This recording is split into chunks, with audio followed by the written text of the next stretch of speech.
Rossi this year. Yeah. So this is the new Exum skate boot. It's a brand new boot for us for this year.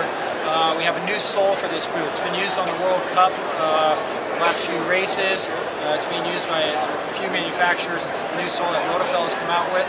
This has zero ramp to it, so the heel and the toe are at the same elevation. On the R3 sole that's being used out there right now, this has a 3mm toe to heel drop.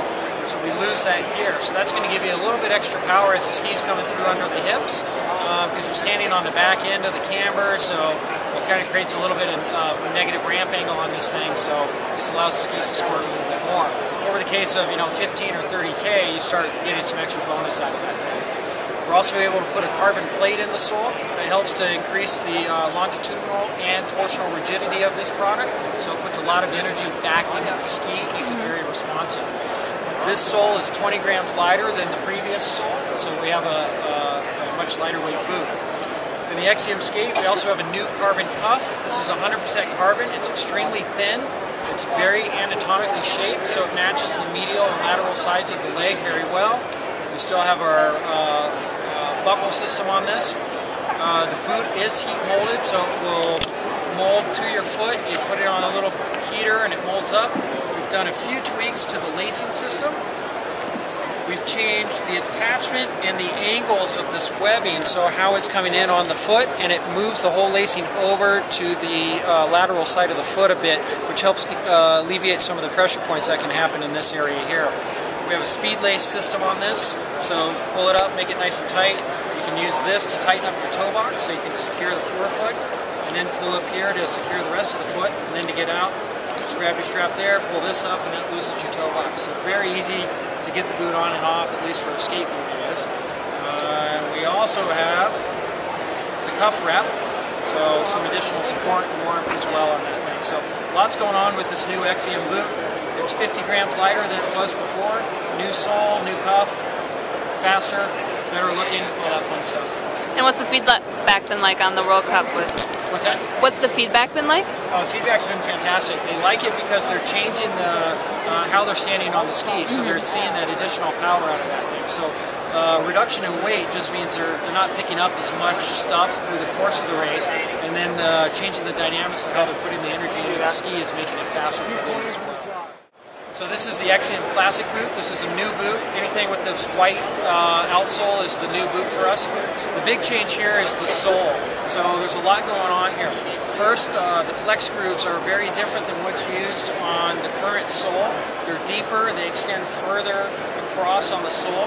That allows for a nice round flex on the boot. Whereas on the old sole, you get a tiny bit of pinching or hinging on that. So it's going to give you a little bit more powerful kick. So a nice, soft, pliable sole there. We have some torsion bars built into this, so it doesn't allow the boot to twist as much as the other boot used to, which will just make this thing a little bit more stable. Heat molded liner on this, and speed lacing system. It fits nice and tight. It's like a good lightweight running shoe here. We're starting to treat these more like a running shoe and less like a hiking boot. So they fit close to the foot, very thin padding. It's all about performance with these boots. Heat molded liner, and that's about it for this guy. Yep, so we have a new classic ski for this year. We've done a couple things. We've added some ABS material under the kick zone. This is going to help with a few things. One, it increases the torsional rigidity of the ski, so the ski's not going to twist side to side as much as they do in the past. It also helps to regulate the camber of the ski, so it's a little more consistent through the manufacturing process. It also allows for a nice smooth transition from camber to glide zone. So we're not going to plow some soft snow as much by having some hinge points up in this area here. So that's this white and red material you see here. We call it bi-edge.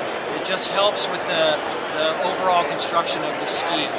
There's also another thing that we're doing new. It's our grip, and this is the waxless. So right now, for the 11-12 season, we have a rubber ski, and that has little pieces of rubber built in, and that creates the grip on the snow. This technology is evolving all the time, and this is the newest version of that. This is basically a really, really soft base material, and you would sand it and create the patterns, get your little hairs on this, and that provides the grip. What's interesting about this, because it is base material, you can run this through a stone grinder if you need to restructure your skis. You can also take a metal scraper, knock this down, and put a hard wax on here. So you can treat this as a waxable ski as well. So if you needed to have a one ski quiver, you can now have, this is a C2, so this is our universal camber, so you can have it as in a waxless ski and still put a kick wax on there if you need to. So a lot of versatility on this. So this is our new Exum World Cup Service Junior ski. So this is a whole nother level above the Exum racing skis that we've had for juniors in the past. This ski is built just like the adult ski. It's a honeycomb floor. It has 2 layers of carbon laminate in it. And it has the exact same base as the Exum World Cup ski, the double grooves. It's a 7,000 base. It's run through the stone grinding machine, same finishing properties. So this is a real deal junior racing ski. It comes in short sizes, and what's really nice about this ski is it will allow a J3, and as they progress into J2 and beyond, they can work their ranks through Rossignol on the Exum products, and as they move to the adult skis, they can progress into those skis very nicely. Where before we had a big gap in sizing, so a much higher performance, and then the appropriate sizes we need for junior athletes. Okay, so skate and classic. Awesome. And is it? So I guess the difference between this and like an adult Exum is the base material or the construction? No, the base material is the same. Okay. The constructions are very similar. It's the overall flex of the ski. So this is going to be a softer ski in general, just because the size of the athlete is going to be a little bit smaller on this. So this will flex accordingly for, you know, a 100, 120 pound skier. Where on Exums we're looking at more 140, 160 pound type skiers. So a little softer ski overall, and where the camber is on the ski is going to be adjusted for the younger skiers. Rotofill has come out with an accelerator binding for juniors. So just like the adult, this is going to have a really tight purchase on the boot, which will transmit a lot of power into the ski. It's a one-piece plate. The adult version is a two-piece, but you're going to have a wider platform, which gives you better leverage on the ski, so a more powerful push-off, and a really good transmission of energy through the bumper system. So we're now starting to get World Cup level type product down in the junior ranks.